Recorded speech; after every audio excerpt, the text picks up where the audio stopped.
સરકારી બિન સચિવાલય જેવી હોય કે તલાટીની ભરતી હોય કે ઘણી બધી ભરતીઓની અંદર વારંવાર પેપર ફૂટ્યા। બેરોજગારો એટલે કે નવયુવાન જેટલા ભણેલા। શૈલેષભાઈ, અહીંયા હું આપને અટકાવવા માંગીશ, ચર્ચાને આગળ ચાલુ રાખીશું। અત્યારે કેટલીક પ્રતિક્રિયાઓ સામે આવી રહી છે। શું કહેશો, આજે જે બજેટ રજૂ કરવામાં આવ્યું છે, કેવું લાગ્યું બજેટ અને શું શું નવું? હું જે.કે. સરદારા, પ્રમુખ લોઠડા પીપલાણા પડોલા ઇન્ડસ્ટ્રીયલ એસોસિએશન। આજના આ બજેટમાં કેન્દ્ર સરકારે કાંઈ ખાસ ફેરફાર નથી કર્યા।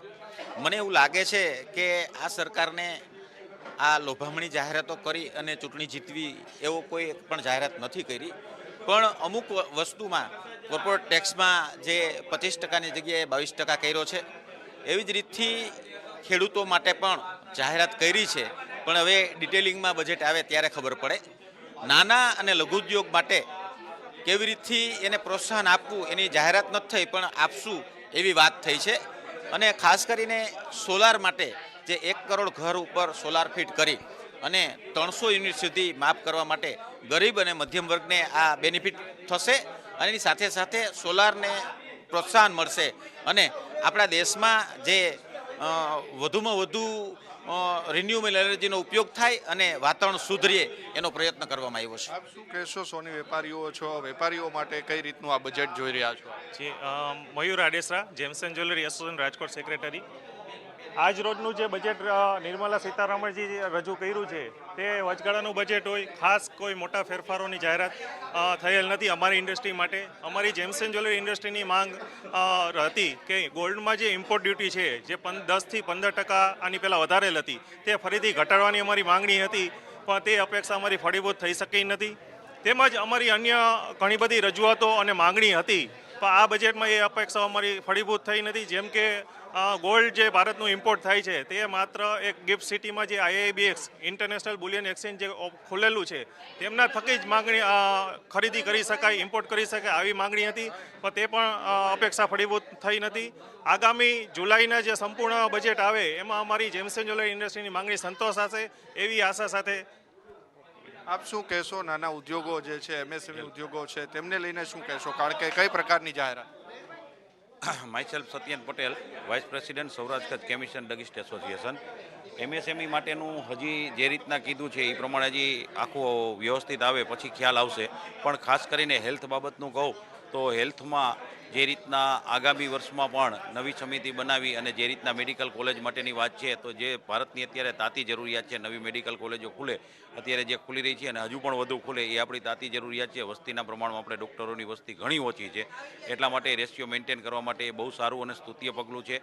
તદુપરાંત વેક્સિનેશન એટલે કે ટીકાકરણ, જે રીતના વેક્સિનેશનની જરૂર છે એમાં પણ હજી વધુ કરશે। અને સૌથી અગત્યનો મુદ્દો કે સર્વાઇકલ કેન્સર મહિલાઓમાં જે વૈશ્વિક લેવલે અને એ ભારતમાં પણ દિન પ્રતિદિન વધતા જાય છે, એના માટે જે 9 થી 14 વર્ષની બાળકીઓ માટેનું જે સર્વાઇકલ કેન્સરની વેક્સિનેશન માટેનું ફ્રીનું જે વાત કરી છે એ ખરેખર આવકારદાયક અને સ્તુત્ય પગલું છે કે જેનાથી આપણે સ્વસ્થ ભારતના નિર્માણમાં, મહિલાઓના નિર્માણમાં આપણે ઘણું બધું આગળ વધી શકીએ એવું।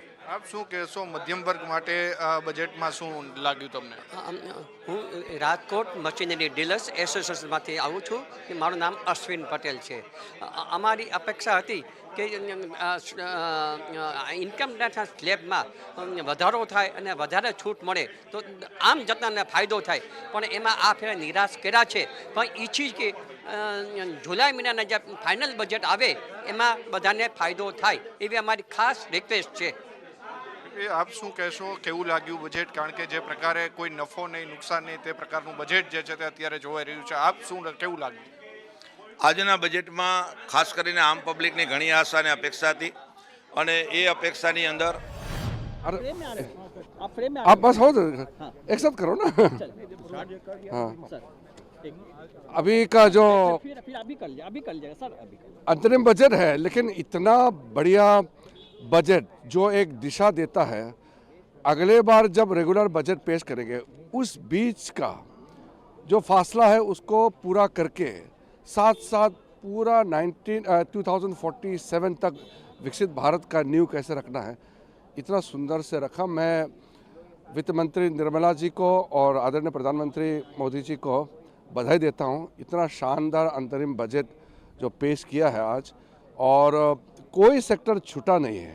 आप देखेंगे इंफ्रास्ट्रक्चर से लेकर के वेलफेयर, महिलाओं के लिए, युवाओं के लिए, खिलाड़ियों के लिए, साइंटिस्ट वैज्ञानिकों के लिए, बॉर्डर एरिया के लिए, और जो जीएसटी का कलेक्शन रिकॉर्ड पे रिकॉर्ड कलेक्शन हो रहा है, इतना बढ़िया फाइनेंशियल स्थिति देश का आज मोदी जी के नेतृत्व में पहुंचाया है कि हम दुनिया का सबसे कॉन्फिडेंट देश बन गए हैं आर्थिक व्यवस्था के मामले में भी।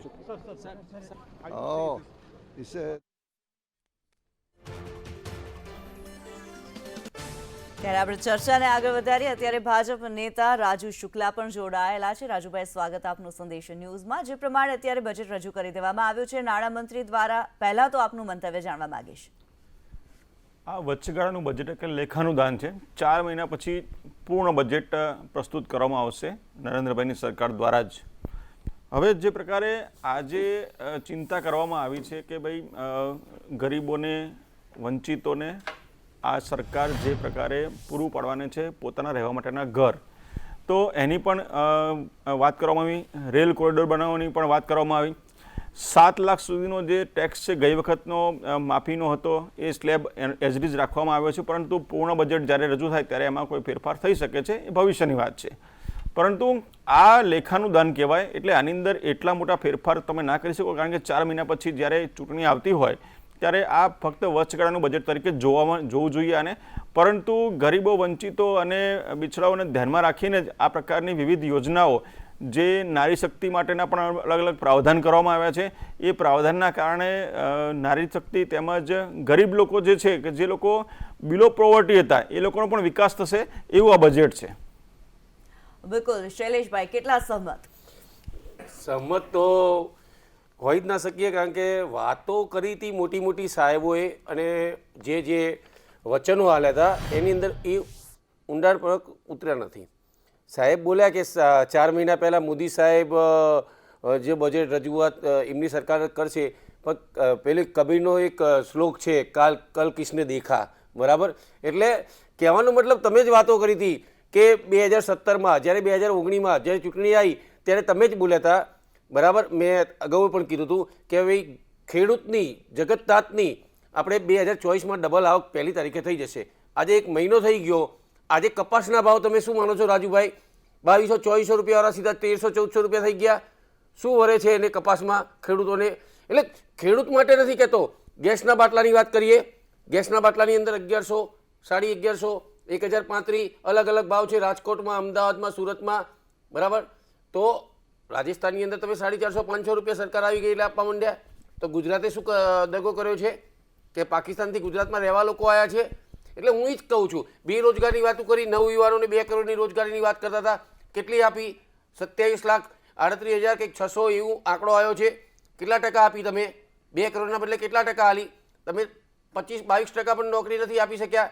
એટલે જે રોજગારની વાતો હતી એ રોજગાર પૂરો નથી પાડી શક્યા. મહિલાઓને તમે એમ કહેતા હતા, મહિલાઓમાં ચલો એક વાત કરું નાની એવી, કે જે મધ્યમ ભોજનની અંદર મેડમ જમવાનું બનાવે છે છોકરાઓ માટે, મધ્યમ ભોજનની અંદર જમવાનું છોકરાઓ માટે બનાવે છે, જે 400 છોકરાઓ, 500 જીવન શાળાની અંદર, જે સ્કૂલો હોય એની અંદર, એમનો પગાર તમે એક વખત તપાસ કરી લેજો અને મૂકજો.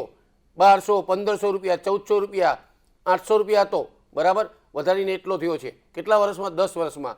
હવે એ સવારે 9 વાગે આવે અને 2 વાગ્યા સુધી છોકરા જમે રિસેસમાં, અને પછી 4 વાગે વાસણ ધોઈને ઘરે જાય, તો એમનો પગાર 1800, 1500, 1200. તમે મહિલાઓની વાત કરો છો, તમે મહિલાઓને કેટલો રોજગાર આપ્યો? તપાસ કરો. ખાલી વાતો કરી કે ભાઈ 2 કરોડ રોજગાર, 9 કરોડને રોજગાર, પણ તપાસ તો zero ground report, zero report પર જાઓ. શૈલેષભાઈનું કહેવું એવું છે રાજુભાઈ કે અગાઉના બજેટની અંદર જે જોગવાઈઓ કરવામાં આવી હતી, જે વાયદા કરવામાં આવ્યા હતા, કે યોજનાઓ હતી, તે પૂર્ણ નથી થઈ જે અપેક્ષાઓ હતી એ પ્રમાણે. બેન, આમાં ઉડીને આંખે વળગે એવી વાત છે કે 2014 પહેલાંની સ્થિતિ તમે જાણી શકો છો કે 10મા નંબર પર ઇકોનોમી હતી. બજેટની વાત કરવા બેઠા છીએ, એમણે જે બધી વાત કરી એ પોલિટિકલ રાજકીય વાતો છે. બજેટની ચર્ચા ચાલતી હોય ત્યાં હંમેશા અર્થશાસ્ત્રની જ વાત કરવી જોઈએ. ચલો કરીએ. તો પણ મને સાંભળો ને ભાઈ, એટલે આ પ્રકારની જે વાત છે એ તમે જુઓ કે 10મા નંબર ઉપરથી આપણું અર્થતંત્ર 5મા નંબર ઉપર આવ્યું. તો વિશ્વ તો મૂર્ખ નથી કે ભાઈ 5મા નંબર એમને આપી દીધો હોય કે ભાઈ 5મા નંબર ઉપર આવ્યું છે. જે પ્રકારે રોજગારી આપવાની વાત ભાઈએ કરી, તો સ્ટાર્ટઅપની અંદર આજે તમે જોયું કે સ્ટાર્ટઅપમાં 1 વર્ષની છૂટછાટ આપવામાં આવી કે હજુ આમાં કોઈ પણ પ્રકારનો સ્લેબ ચેન્જ નહીં થાય. સ્ટાર્ટઅપ માટે ઘણી બધી તકો આપવામાં આવશે. આત્મનિર્ભર ભારતની યોજના આવી, મેક ઇન ઇન્ડિયાની યોજના આવી. તમે મેક ઇન ઇન્ડિયાની યોજનાની અંદર તમે જુઓ કે ડિફેન્સ ક્ષેત્રની અંદર આપણે ઇમ્પોર્ટ કરતા હતા શસ્ત્રો, અને એમાં કોઈ એવી હતી જ નહીં કે જેથી કરીને આપણે એમાં પૂરેપૂરા સક્ષમ બની શકીએ. આજે આપણે 65 કરતાં વધારે દેશોને ડિફેન્સ સિસ્ટમ આપણે વેચીએ છીએ.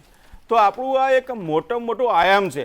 ફક્ત ને ફક્ત રાજકીય વાતો કરવી, અર્થતંત્રની વાત કરવી એ બધી વસ્તુ અલગ છે. અને 3 રાજુભાઈ, હવે હું બોલું ના, તમારો વારો, તમે બોલજો ને ભાઈ. આંકડાની માહિતી તમે બોલો છો એટલે હું બોલું છું. બેન રાજુભાઈ, આવી તમે ડિબેટ આવા- ના આવે. હા બોલો બોલો, કારણ કે આ ભાઈને વચ્ચે બોલવાનું બહુ ટેવ છે. બોલી લો. તમ તાર જે બોલવું હોય બોલજો ને, ડિફેન્સ કરજો ને તમારો ભાઈ.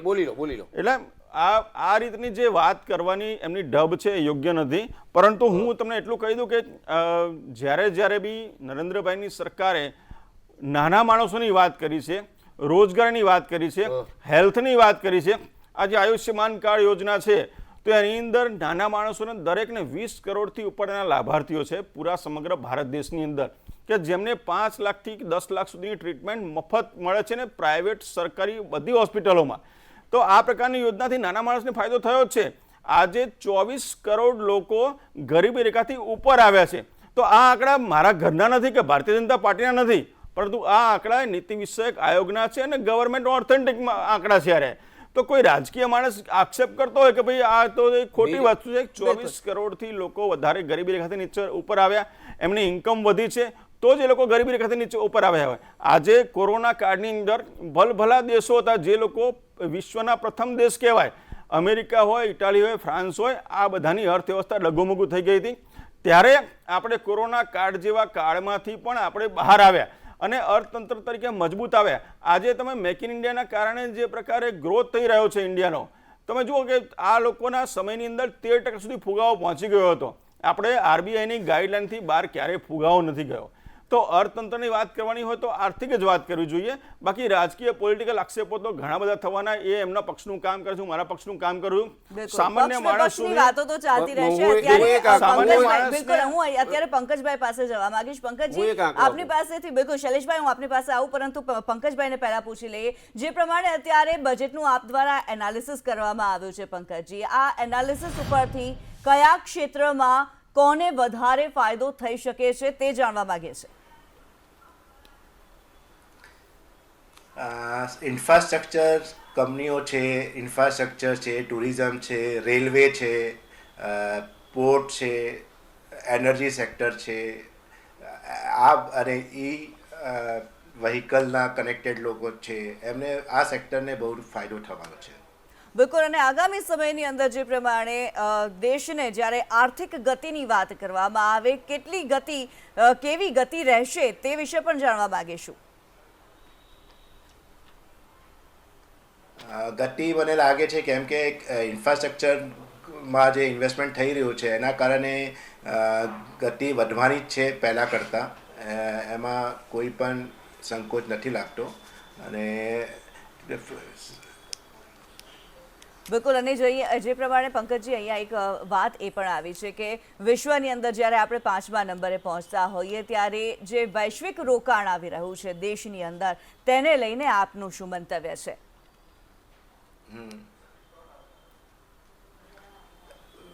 જ્યારે जहाँ पे लॉ एंड ऑर्डर बहुत बढ़िया रहता है, सिक्योरिटी अच्छी रहती है, इंफ्रास्ट्रक्चर ग्रोथ है, पॉपुलेशन है, तो रोकाण आएगा ही आएगा. बिल्कुल. અહીંયા શૈલેષભાઈ કઈ કહી રહ્યા હતા. શૈલેષભાઈ, पॉलिसी बहुत क्लियर है. बिल्कुल. જી પંકજજી. જી શૈલેષભાઈ, આપ જણાવી રહ્યા હતા જે પ્રમાણે રાજુભાઈએ અલગ અલગ યોજનાઓની જે સફળતા છે તેની વાત કરી, પરંતુ આપ આંકડાકીય વાત કરી રહ્યા હતા. રાજુભાઈ આંકડાની વાત કરતા હતા, અર્થતંત્રની વાત કરતા હતા, અને રાજુભાઈ કહેતા હતા કે પોલિટિકમાં આપણે ના જવું. રાજુભાઈ સાચી વાત ને? અત્યારે પોલિટિકની વસ્તુ નથી.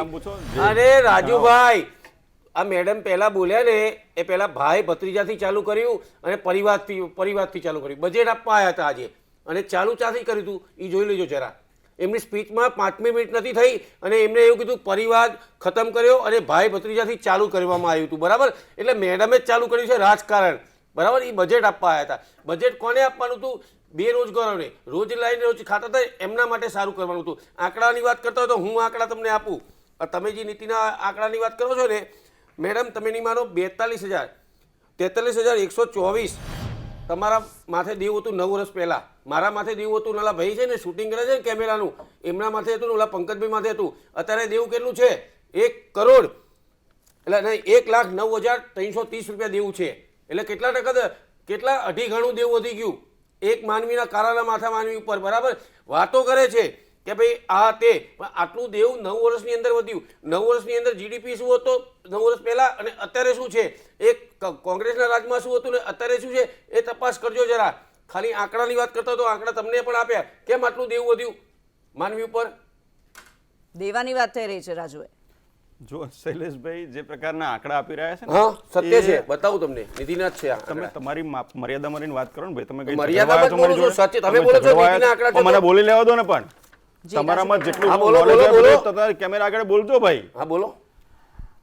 જે પ્રકારે બજેટની વાત કરવા આવ્યા હોય અને બજેટની વાત થતી હોય ત્યાં બીજી આડીવરી વાતો આડીઅવળી છે, દેવું થયું છે. કિસાન આજે તમે જુઓ દેશ બજેટની ઉપર. અંદર નિર્મલા સીતારામને આજે તેલીબિયા પર સંશોધન કરનારને દર મહિને 300 યુનિટ વીજળી ફ્રી આપશે આ પ્રકારનું એક પ્રાવધાન કર્યું. ખૂબ સરસ પ્રાવધાન છે. તમે મહિલાઓની વાત કરતા હોય તો સખી મંડળો પણ ઘણા બધા ચાલે છે બેન. તમે પોતે આજે ક્યાં છો ને ક્યાં તમે 10 વર્ષ પહેલા હતા.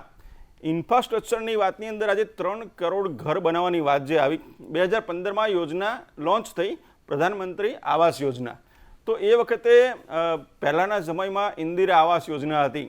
તમે ગમે ત્યાં જળ મકાનો બનાવી દીધા હતા અને ઘણા બન્યા પણ નહોતા, ખાલી ચોપડા ઉપર મકાનો હતા. એના આંકડામાં પડવું નથી કારણ કે આપણે આક્ષેપો કરવા નથી આવ્યા.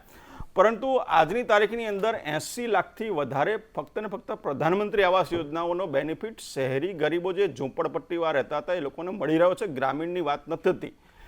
આમાં 55%થી 55.5%થી પણ વધારે સ્ત્રીઓના નામે ઘર આવે છે ને એમને પણ આપણે એક બેનિફિટ આપ્યો છે કે જો સૌ પ્રથમ કોઈ મહિલાના નામે ઘર લેવાતું હોય તો એને 2.5 લાખ રૂપિયા સુધીની સબસિડી સરકાર આપે છે.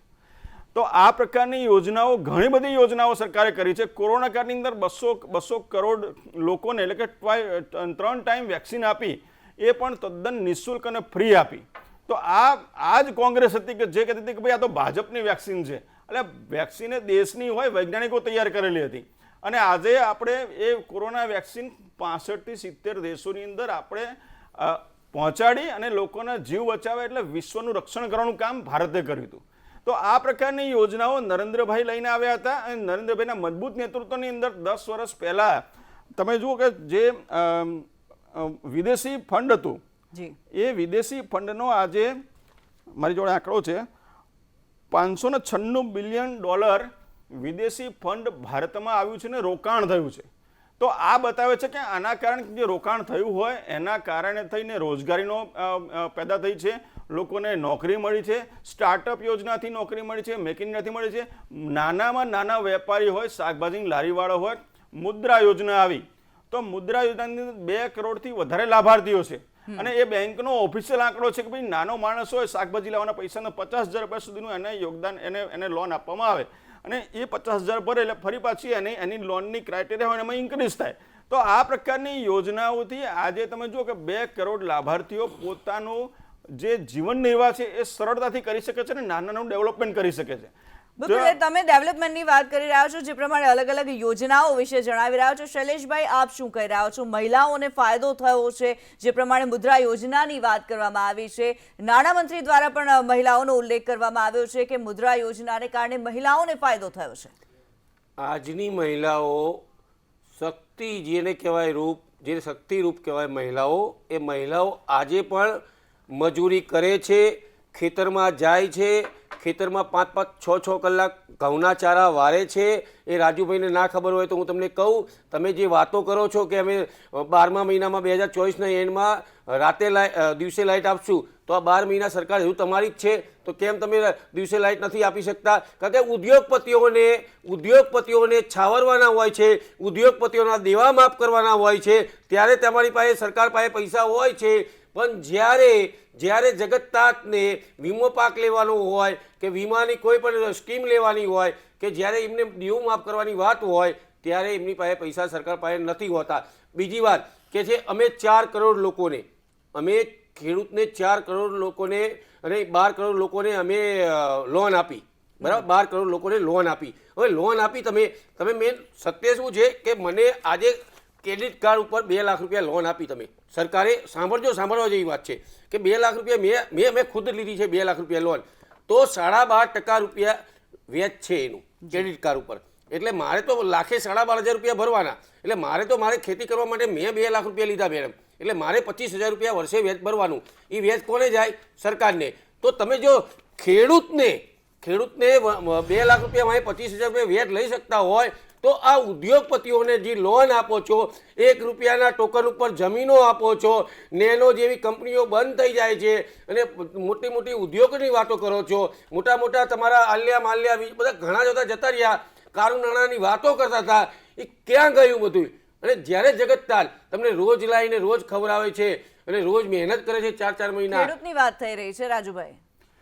બેન જે ખેડૂતને કેટલો ફાયદો? ના હું એ જ કહું છું, એમણે પોતાનું ઉદાહરણ ક્રેડિટ કાર્ડનું આપ્યું. હા, આપ્યું ને. ક્રેડિટ કાર્ડ તો વસ્તુ આખી અલગ છે ભાઈ. ક્રેડિટ કાર્ડ એટલે ક્રેડિટ કાર્ડ પેલું એ કિસાન ક્રેડિટ કાર્ડ. ઈ ક્રેડિટ કાર્ડ નહીં, હજુ કહું છું, હજુ તપાસ કરી લો રાજુભાઈ. કિસાન ક્રેડિટ કાર્ડ, ખેડૂત કિસાન ક્રેડિટ કાર્ડ. તમે મારી વાત સાંભળો. જે હું શૈલેષભાઈ, આપણે વાત કરતા ચર્ચાને વધારે પ્રાધાન્ય આપીએ.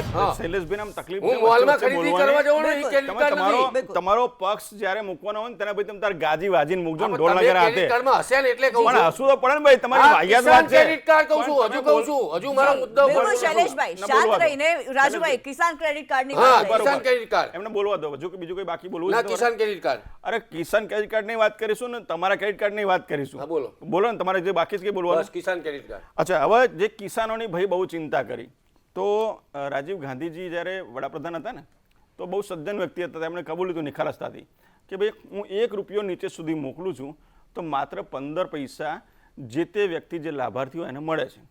85 પૈસાનો ભ્રષ્ટાચાર હતો, એ ભ્રષ્ટાચાર દૂર કરવાનું કામ જો કર્યું ને માત્ર નરેન્દ્ર મોદીની સરકારે કર્યું છે.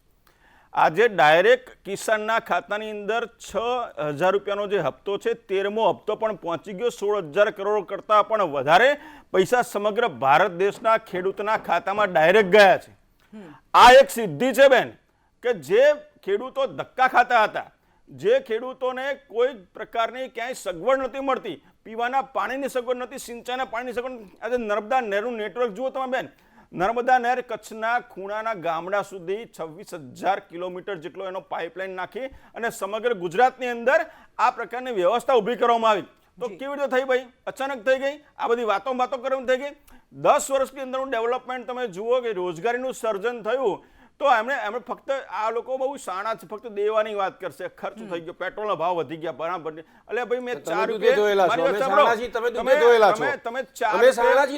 ધોયેલા છો. બોલવા દો એમને, બોલવા દો, બોલી લો. થોડી પણ એ શાંતિ કે સાણા છો તો તમે દૂધે ધોયેલા ના છો. તો તમારું પ્રાણ તમે બોલજો ને તમ તારે. એટલે વચ્ચે બોલી અને એમને ખબર છે કે ભાઈ આ હવે મારા બસની વાત નથી, અરે વચ્ચે બધી બોલી બસની વાત નાખશે. છે. એટલે શું થાય કે ભાઈ ઝઘડવા માટે જાય, ડિબેટ ઝઘડવા માટે નથી આવ્યો, સત્ય કહું છું. બોલી નાખો. અમે સત્ય એ જ કહીએ છીએ. તમે જે MSP ના ભાવ કીધા હતા ખેડૂતને, જગતનાથને ક્યાં મળે છે? 1 રૂપિયા ને 2 રૂપિયા ડુંગળી અમે રસ્તામાં નાખવામાં આવે છે ખેડૂતને, ત્યારે તમારા ધારાસભ્ય, સંસદ સભ્ય અને મોદી સાહેબને બધા ક્યાં એ શબ્દ કેમ નથી બોલતા કે આ ખેડૂતની હાલત જોવો? બિલકુલ જી બોલું રાજુ. છું બીજું કઈ હજુ? શૈલેષભાઈ બોલું છું બીજું કઈ? સત્ય કહીએ છીએ, સત્યને બોલવાના જ છીએ. બોલો. અમે વિરોધ પક્ષમાં રહીને સત્ય બોલવાના જ છીએ. એટલે શૈલેષભાઈ એમની આદતથી મજબૂર છે, પણ જે પ્રકારે કિસાનોને જે ફાયદો થયો છે, સિંચાઈ યોજનામાં ફાયદો થયો છે, અને નાનામાં જનધન ખાતાની વાત કરું બેન, અત્યારે લેખાનું દાન થયું છે એટલે એની પર બહુ ચર્ચા આપણે નથી કરી શકતા, એ મોટા તજજ્ઞો પણ નથી કરી શકતા. પરંતુ હું તમને જનધન ખાતાની વાત કરું તો નાનામાં નાનો માણસ એનું બેંકમાં એકાઉન્ટ નહોતું, અને બેંકમાં એકાઉન્ટથી શું ફાયદો થયો તમને ગણાવું કે આજે નાનો શાકભાજીની લારીવાળો માણસ હોય એ પણ આજે જનધન ખાતાની અંદર 0 બેલેન્સથી ખાતું ખોલી શક્યો. 2 કરોડથી વધારે એનો લાભાર્થી થયા. હવે તમે જુઓ કે પી ચિદમ્બરમજી જ્યારે નાણાપ્રધાન સંસદમાં ઊભા થઈ અને વાત એમણે મૂકી તો એમણે બહુ હાસ્ય ફેલાવ્યું હતું કે ભાઈ નાના શાકભાજીની લારી પર જઈશું ને ગલ્લા ઉપર જઈશું, હું કહીશ QR કોડ લઈને લાવો, હું પેમેન્ટ કરું. તો કેવી રીતે પોસિબલ છે? આજે બેન તમે પણ એક ઘરમાં રહેતા હશો, તમે પણ ક્યાંક જતા હશો, તમે પણ શાકભાજી લેવા જતા હશો, હું પણ જઉં છું ને આ ભાઈ પણ જતા હશે, તો QR કોડથી, જીપેથી, ગૂગલ પેથી, ગમે તેથી કોઈ પણ માધ્યમથી આપણે એનું પેમેન્ટ 1 રૂપિયાથી માંડીને 1 લાખ રૂપિયા સુધીનું કરી શકીએ છીએ. આ નાની મોટી સિદ્ધિ નથી. એના કારણે શું થયું કે બેંકમાં જે જનધન ખાતા ખુલ્યા હતા એમાં મારો નાનો ગરીબ માણસ આજે બેંકમાં બચત કરતો થઈ ગયો, અને એની ઉપર એને જે સેવિંગનું વ્યાજ હોય એ ફિક્સ ડિપોઝિટ કરતો થઈ ગયો, એના કારણે એને એફડીનું વ્યાજ હોય આ એને મળતું થઈ ગયું, એની લાયબિલિટી વધી, એની ક્રેડિટ વધી, અને એના કારણે એને લોન પણ મળતી થઈ ગઈ, ઇન્કમલેસ રિટર્ન ભરતો થઈ ગયો, જેના કારણે એને હાઉસિંગ લોન લેવી હોય, બિઝનેસ લોન લેવી હોય, કોર્પોરેટ લોન લેવી હોય તો એમાં એને ફાયદો થયો. તો આ જનધન યોજના લાગે ભાઈ હોય તો ગરીબોના ખાતા ખોલી નાખ્યા બધાના, પણ આ ખાતાથી આ ફાયદો થયો.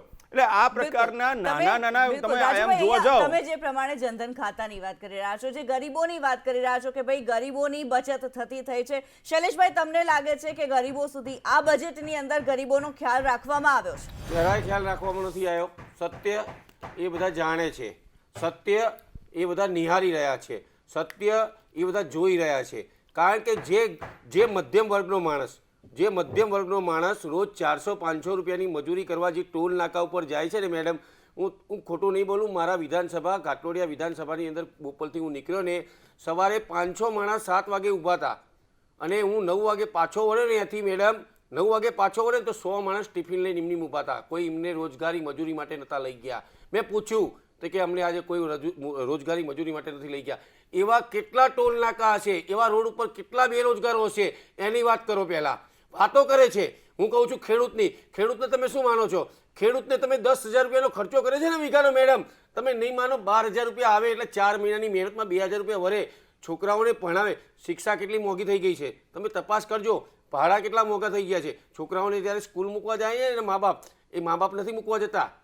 આપણે જે ઉદ્યોગપતિની વાત કરીએ ને, જે સ્કૂલોની, ગામડાના છોકરાઓને મા બાપ નથી મૂકવા જતા, એ એમની જાતે તૈયાર થઈને સ્કૂલે જાય છે. કારણ કે એમના મા બાપ તો સવારમાં વહેલા 5 વાગ્યાની કડકડતી ઠંડી હોય ને ત્યારે તો ઘઉંના કપાસના ચારા વાળતા હોય છે, રાતે ચારા વાળતા હોય છે. એટલે તમે વાતો કરો છો રોજગારીની, હા તે, પણ ખેડૂત સુધી, મધ્યમ વર્ગ સુધી ગેસના બાટલાની વાત કરો, તેલના ડબ્બાની વાત કરો, જે કોઈ પણ દાળ ગણો, ચણાની દાળ કરો, મોગર દાળ કરો, 250 રૂપિયા કિલો દાળ થઈ ગઈ. આ મોંઘવારીના ટકાવાળા કાઢો ને, તમે આંકડા કાઢો છો, પણ નીચે સ્તર ઉપર જાઓ. તમે કરિયાણાની દુકાનમાં એકવાર લેવા જાઓ, ભાભીને ના મોકલશો, તમે પોતે લેવા જાઓ, કેટલું બિલ થાય છે કરિયાણાનું. બિલકુલ. ત્યારે જે પ્રમાણે અત્યારે આ ચર્ચા ચાલી રહી છે, મોંઘવારીની વાત થઈ રહી છે, મહિલાઓને બજેટમાં મહિલાઓ માટે થઈને શું જોગવાઈ કરવામાં આવી છે, યુવાઓ માટે થઈને શું જોગવાઈ છે? બેન, જે પ્રકારે મોંઘવારી વધી રહી છે, વૈશ્વિક મોંઘવારી છે, એવું નથી ફક્ત ભારતમાં વધી છે. જે ઇન્ફ્લેશન રેટ હોય છે એ અત્યારે આપણે 6 થી 7% જેટલો કંટ્રોલ કરીને રાખ્યો છે. RBIની ગાઈડલાઇનથી ઉપર ક્યારેય નથી ગયા. એ તમે ઓફિશિયલ આંકડો છે, તમે જોઈ શકો છો. પરંતુ જે પ્રકારે હું તમને એક પ્રેક્ટિકલ વાત કરું ધરતી પરની, કે સામાન્ય માણસ સમજી શકે. કેમેરા સામે બેઠા છીએ આપણે, 1992ની અંદર આપણે 4 રૂપિયા પેટ્રોલ લીટર ભરાવતા હતા. ત્યારે આપણી ઇન્કમ કેટલી હતી કે ભાઈ કોઈનો પગાર પૂછતો કે 250 રૂપિયા પગાર છે, 500 રૂપિયા પગાર છે, 1000 રૂપિયા પગાર છે. તો એ પ્રકારની એક વ્યવસ્થા હતી કે ભાઈ આજે તમે પેટ્રોલના ભાવ પણ વધ્યા છે, આપણે માન્યું છે ભાઈ વધ્યા છે, 100% વધ્યા છે પેટ્રોલના ભાવ. 76 રૂપિયા સુધી પેટ્રોલનો ભાવ તો કોંગ્રેસ સરકારને ત્યારે વધી ગયો હતો.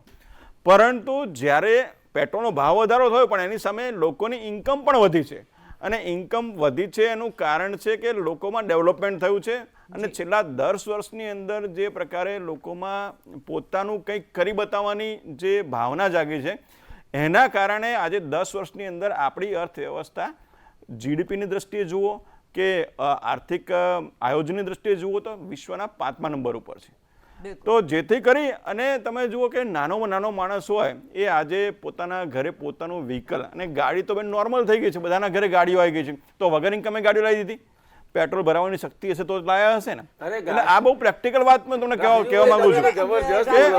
ઇન્ફ્લેશનની વાત થઈ રહી છે, પંકજજી જોડાયેલા છે. પંકજજી, અહીંયા આપની પાસેથી એક જરૂરથી જાણવા માંગીશું કે ઇન્ફ્લેશનને લઈને, જે મોંઘવારી નિયંત્રિત કરવા માટે થઈને શું આ બજેટ અસરકારક રહેશે? જે ઇન્ફ્લેશન ઓલરેડી કંટ્રોલમાં જ છે, જે 5 થી 6ના વચમાં છે, જે પહેલાં 7.5 હતું પાછલા વર્ષે, તો જે કાર્યો થઈ રહ્યા છે ઇન્ફ્લેશન રેટ ઓલરેડી કંટ્રોલમાં જ છે. તમે વૈશ્વિક તમે જુઓ વર્લ્ડમાં જે રીતે બધી જગ્યા જે ડબલ ડિજિટ ઇન્ફ્લેશન રેટ છે ને બિલકુલ પંકજજી, અહીંયા આપને અટકાવવા માંગીશ. प्रतिक्रिया सामने आ रही है मेंटेन बजट करते ने हुए लेकर उसी को एक बूस्ट देते हुए आज का बजट रहा और माननीय प्रधानमंत्री जी का जो वचन विशेषकर महिलाओं के लिए था वो वचन भी माननीय वित्त मंत्री जी ने इस बजट के माध्यम से महिलाओं को भी कहीं आने वाले दिनों में स्पेशल जो है वो प्रावधान प्राप्त हो उस प्रकार का बजट हुआ है. तो मैं मानती हूँ कि एक जवाबदेही वाली सरकार जो होती है, एक रिस्पॉन्सिबल जो गवर्नमेंट होती है, जब अपना लास्ट बजट पेश करती है चुनाव से पहले वाला, और जिस प्रकार से प्रोग्रेसिव सरकार रही है, जिस प्रकार से प्रोग्रेस हो रहा है इस देश का, उसकी प्रतीति कराता हुआ ये बजट है और बहुत ही अच्छा बैलेंस्ड, किसी पे लोड ना देता हुआ, किसी भी वर्ग किसी भी तबके पे कोई एक्स्ट्रा लोड के बगैर ये बजट को मैं मानती हूँ. बिल्कुल ठंडा बजट कह रहा है. अब वो उनका काम है, उनको पता नहीं, हमेशा 2-3 हाइलाइट्स के माध्यम से उनका बजट पेश करने की हैबिट थी, तो वो वही करेंगे. स्वाभाविक रूप से किसी एक वर्ग किसी तबके को बेनिफिट करते हुए उनके प्रीवियसली भी बजट रहे हैं. हालांकि और अगर आप देखें तो माननीय प्रधानमंत्री जी का बजट हमेशा से होलिस्टिक, ऑल इंक्लूसिव और प्रोग्रेसिव रहा है और उसी दिशा में आज का भी बजट रहा है. જી, ત્યારે શૈલેષભાઈ, આપ જે પ્રમાણે ઇન્ફ્લેશન વિશે શું કહેશો?